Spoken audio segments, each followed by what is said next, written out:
my friends, as always, it is Simon here from WhatCulture Wrestling. And even though the Royal Rumble now feels like it was years ago, actually, this episode of SmackDown was the first one we had since that premium live event, so we need to figure out, was it any good or did it absolutely suck? And if you're wondering why I've been pointing this whole time, there's a WrestleMania sign up there.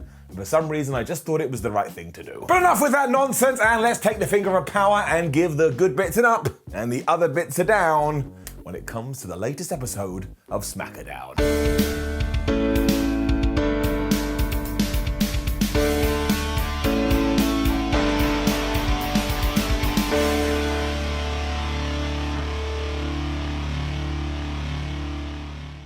Boys are out to start SmackDown, which meant it was the Usos, it was Roman Reigns, and it was Paul Heyman. And I was like, man, they better explain why Paul Heyman screwed over Brock Lesnar at the Royal Rumble. And everybody calmed down because they did.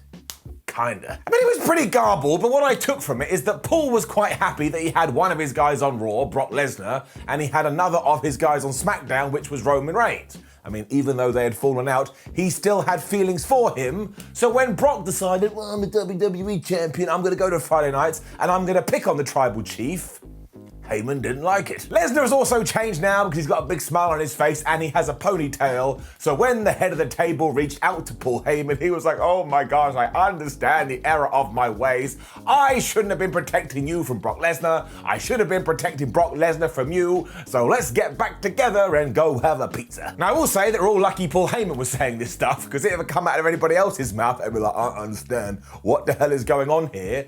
Although Heyman did promise us that we will not see a title versus title match when it comes to WrestleMania, and I tell you, deep down in my tum-tum, I hope we do get that, and finally, we only have one world champion, but that ain't gonna happen, because WWE loves brands. As soon as he was done speaking though, the unthinkable happened. Or that's what I would be saying if a Saudi Arabia show wasn't just round the corner. Because it doesn't matter what era you're from, if you want to get another wrestler's attention, you interrupt them.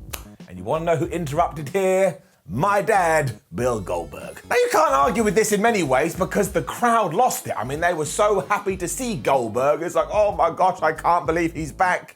And I wondered what he was going to say, and as it turned out, he was going to be very flowery with his language. Because he didn't go, I'm going to destroy you, Roman. He didn't size him up.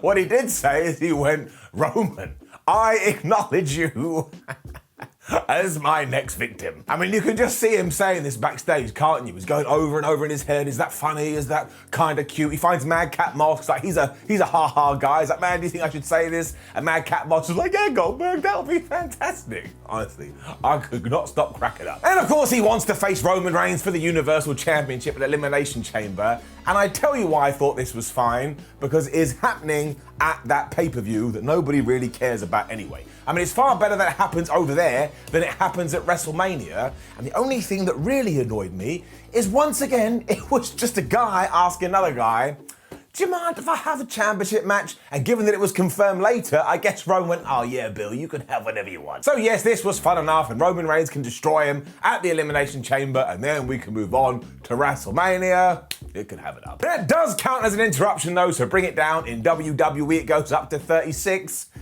We hit a landmark because there's been 50 interruptions. Wrestlers are really rude. And then Ricochet defeated Ridge Holland in 2 minutes. This was more of an angle, I suppose, because on the outside during this, Mum and Dad started to get into it. When I say Mum and Dad, I mean Sheamus and Cesaro. And this upset Ridge Holland so much. He's like, man, you ruined Christmas, you ruined birthdays, now you're ruining my job. Ricochet was like, all right, fine. Well, I'm just going to use the most devastating move in all of sports entertainment, the surprise roll-up. And he won. I think I could have handled that if WWE then didn't do their favourite thing, because somebody, there he is looking down, went, holla Malee, and it turned into a tag team match. WWE, if you want to do a tag team match, just do a flippin' tag team match. Obviously, this was just 50-50 booking though, so that Ridge Holland and Sheamus could instantly get their win back.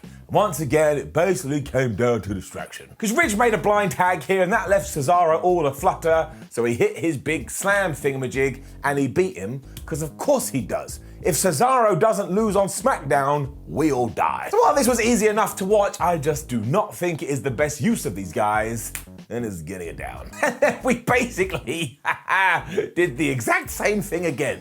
I mean, what on earth? And I get we're building to the Usos versus the Viking Raiders for the tag team titles, and I'm sure that match will be absolutely faboo, but it was Jimmy versus Erik, and honestly, this was done in 60 seconds. And like I say, it was the same shib as before because Jay and Ivar were on the outside just being a nuisance, and this was too much for Erik, who's meant to be a Viking. Are you telling me back in the day, if he was a Viking, he would have seen a bird go frown, and he would have gone, oh my gosh, a bird? He would have been killed. Anyway, that is what happened. He got super kicked, and he lost.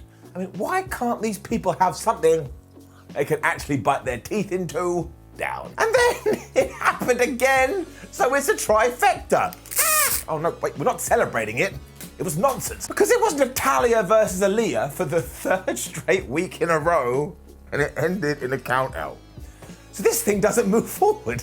They just keep exchanging wins, and now, even when they are getting a victory, it's one of those fluke ones that doesn't even count. So what are we doing? This is a real question. I want someone to come in here right now and tell me. I'm gonna wait. I'm gonna occupy the show as they do on Raw all the time. No, I'm not gonna do that because it's gonna take forever. But Aliyah grabbed Natalya, basically threw her into Barricade. She got in the ring, and Natty got counted out. So there's actually no point to this. I don't want to be this guy. I'm a very positive Pete. But what did we achieve here? Nothing. It's like me painting my bald head and then instantly going out in the rain. Giving it a down. We then saw Drew Gulak talking to Shotzi, so that was interesting because we barely ever see these guys on SmackDown anyway, so we'll have to see if it goes anywhere. But the main reason we did this is because Drew McIntyre was storming to the ring. This is always good because I like Drew. With that said, this was not the best advice he was giving to people. I mean, in many ways, he is an inspiration when you do look at his wrestling journey. But he told us, oh, everyone knew about my injury and nobody thought I was going to be at WrestleMania and nobody thought I was going to be at the Royal Rumble. And even my doctor told me this. So I looked at that doctor and I said, you can kiss my ass. Drew, this ain't what we do with a doctor. We listen to them. They try to give you very sound medical advice. You're like, man, I don't even care. You also name drop Lesnar here, so fingers crossed we do go back to that at some point. But of course, we know what his current feud is. So it took around about 2 minutes, and out came Happy Corbin, with the interruption. So that is 37 in WWE and 51 overall. Although this was a very welcome one because, as you know, I like Baron Corbin very much. Happy wanted to know how it felt being dumped out of the Royal Rumble by Brock Lesnar like he was garbage, but actually this was all one big trick because Madcap Moss was sneaking behind Drew McIntyre ready to attack him, but Drew is a smart babyface and also a psychopath. He got his sword, he turned around and he put it to the neck of Moss, and then he made him tell him jokes. That's right. So if Madcap had gone, I ain't telling you no funny, Drew would have gone, thump, and stabbed him right in the neck. Anyway, Madcap did not want to die, so he did tell a joke. Drew didn't find it funny, so he gave him a Claymore kick. This is all good. Drew McIntyre comes across like a strong, smart, good guy. You can cheer him, you can boo the other dudes. Just get it up. And then Sami Zayn reminded us why he is the best. Because we saw clips of him getting kicked out of the Jackass premiere, and then rightfully so, we went to Sami, who was talking to Sonya Deville and Adam Pearce. He was like, well, why did you show that? I got removed from a very, very mainstream event. I really don't think we should be talking about it. He also made sure to book in his Intercontinental Championship match for 2 weeks' time. And seriously, I like Shinsuke Nakamura, but we have not done right by him. Put the title on Sami Zayn, and then for the love of everything, let him defend it. I honestly think Nakamura has done that around about half a time. We then had Natalya walk in and say, I want Aliyah in like a dungeon match, just like pins and submissions only. And I actually, because I'm a strange person, audibly went, all right, because I couldn't care less. I don't mean that in a bad way, but they're not giving us any reason to care to begin with. Right, we then had a championship contender match for the Intercontinental Championship, where it was Shinsuke Nakamura taking on Jinder Mahal. Now, forget about the fact that makes no sense. Why is Jinder even in this position? I hate that term. Championship contender match. I sat there the whole time going, right, does this mean if Jinder wins, he becomes an IC champion? Or if he wins, does he become the #1 contender? It doesn't make any sense. You've got to scrap it. And I rang somebody up, right? Don't watch wrestling. I said, does this make sense to you? And they put the phone down and messaged me and said, we're never going to be friends again. That's how grammatically mad it actually is. Anyway, once again, this was over and out in around about 3 minutes. For some reason, Rick Boogs, his guitar didn't work, so that sucked. And if it wasn't for Sami Zayn on commentary, who was very entertaining, you probably could have forgotten all about this, because Jinder just got kneed right in the face, and he lost. So I have nothing else to tell you about this.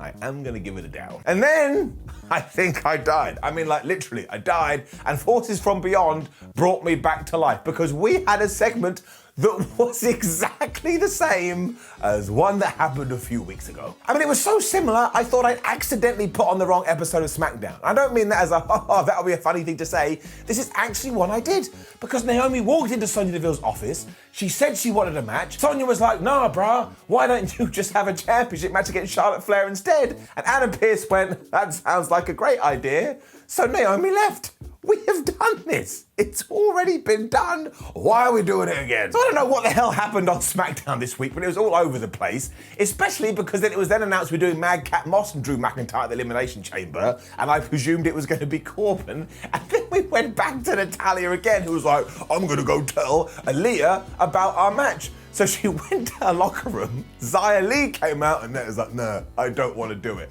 Xia Li, I like her, I think she's great. She's the worst superhero ever. She only turns up, I'm dying, I've lost it. But she only turns up when she can be bothered. Imagine Batman did that. Batman, you gonna save that kid? Nah, I'm really tired. These 3 back-to-back bits, they're just wild. It was just wild. I cannot believe they aired. Let's just give it a down and move on. Thankfully, we then did get a proper match, although it is tinged with sadness, because some reports this week said that Big E's singles push is over and he's going back to being a tag team in the New Day. And that's fine, that's great, because I love the New Day with all of my heart, but this has to be one of the stupidest decisions ever. I've been sat here going, Biggie, you're gonna get his second WWE title reign soon. And now it sounds like it isn't gonna happen at all. Anyway, Kofi Kingston and Big E were taking on Los Lotharios, and this was really entertaining. I'm not sure how Xavier Woods is gonna fit into all of this when he does come back. I suppose they could just go and do their old New Day thing, but I think we should try and evolve that as much as possible. And as ever, because Angel Garza and Humberto Carrillo are massive assholes, they kept casting Distraction, but they ain't very smart, because if you keep casting Distraction and you're not watching your MP, eventually you're gonna run out. They did have a great near fall after their dropkick doomsday device thingy, which actually the New Day kicked out of. And I did have a moment, I was like, that was a pretty impressive maneuver. It should probably beat people. And then seconds later, they were able to hit the midnight hour. The New Day wins. And that always makes me feel warm and fuzzy in my tum-tum. It was then time for our main event segment, and Ronda Rousey, that was weird, what the hell was that? Anyway, she was back, and this was so much better than what we did on Raw. Now, we started with Sonya Deville and Charlotte Flair, and Sonya was all like, man, I just talked to Becky Lynch on the phone, and Lynch told me that she is ready to sign a contract on Raw because she is taking on Ronda Rousey. So, Charlotte, because you're the best and because I love you so much deep down in my Tootsie Toes, you get to choose your own opponent, and Charlotte picked Sasha Banks. Well, as it turned out, all of this was a ruse. It was here when Ronda Rousey did interrupt, so that's 38 interruptions, 52 overall. And honestly, somebody must have talked to Ronda and said, right, you know what we did on Monday? Do the opposite, because she was happy, she was smiling, and look, it worked because the fans loved her, so just keep doing this. She made sure to put over her new daughter, which is one of the dumbest things I've ever said, but then also revealed, haha, Charlotte, I am gonna take you on at Mania. And then Charlotte held her title up and said, well, you may have a baby, but I have a baby too, and it's prettier than yours. I was like, Charlotte, do you actually think that's insulting? I think my championship belt is prettier than your baby. I mean, seriously, you need to go back to the well with that one. It looked like they were going to fight, but Sonya Deville got in the way, so she took the armbar instead, because of course you don't want these two going at it until we're much nearer to the granddaddy of them all. And this was all fine. I don't really get why we're doing Charlotte Flair versus Ronda Rousey. I think the Becky Lynch match is more interesting, but I'm sure it will still be good, and I'm giving it up. Which brought us to the end of this week's SmackDown. And as I've already said, I don't know what happened. Maybe they lost the script, so they just made it up as they were going. And while there was plenty on here that made me laugh, so I did have fun, it was not a coherent, well put together show. So for the first time in ages, overall it is getting a down. I never want to have to do that again.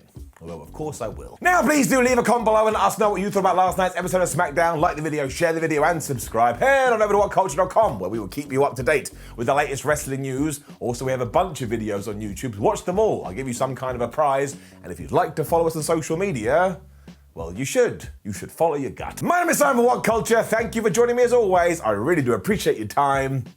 See you soon.